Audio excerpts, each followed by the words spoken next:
In your health news this afternoon, should the unthinkable happen, a shooting or some other type of traumatic event, maybe at your place of work or play or school or worship, what have you, it's important to understand how to be proactive until those first responders can arrive.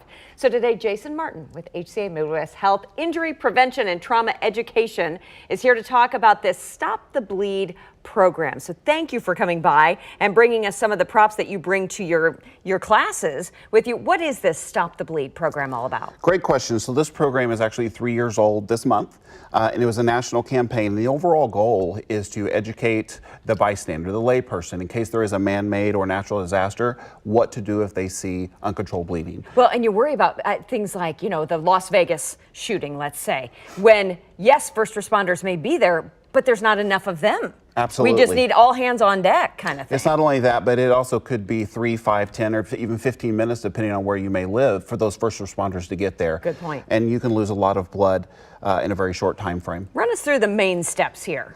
The main thing that we always want people to take away from our programs is 99% of the time, good old-fashioned direct pressure is going to control the bleeding that you'll ever encounter. And so you're always going to start with that. Okay. But once you see that direct pressure is not going to be enough, then don't be afraid to use the tourniquet and apply that above the wound and tighten it as tight as you can to control that bleeding. Now you have a tourniquet here, but Yes, you're ma'am. saying use what you have. And sometimes you don't have a tourniquet, and we always Right. encourage people to have kits and things like that. But you can use devices like a belt. We often see that, and you saw that in Las Vegas. Or even and just a places like that. T-shirt or something. As long anything as it's at least 2 inches in width, Okay. you can apply that above the wound where the bleeding is coming from, and just do the best you can to tighten it or even slow the bleeding down. And I've been to one of your classes actually, and packing that wound is one of the first things you go through.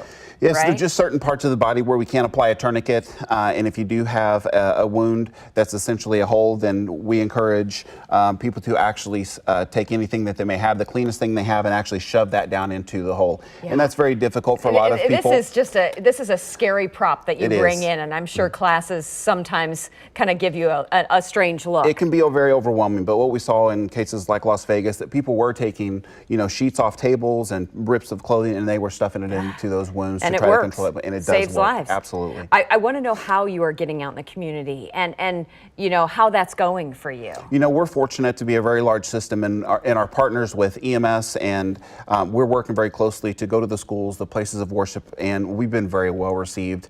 Everyone that wants this information and knowledge and how to control bleeding to ultimately save a life. These little kits, like this little tourniquet kit you have Yes, here ma'am. that you've brought in, where are you hoping?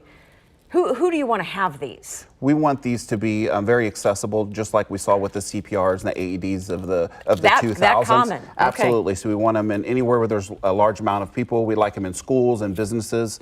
So we really want them very easily accessible in case something does happen. Yeah, boy, we hate to think about it, but we're glad that you're thinking in advance for us, Jason. Thank you so much for stopping by. For more from HCA Midwest Health, for more on how to find this Stop the Bleed program, go to kctv5.com/HCA Midwest.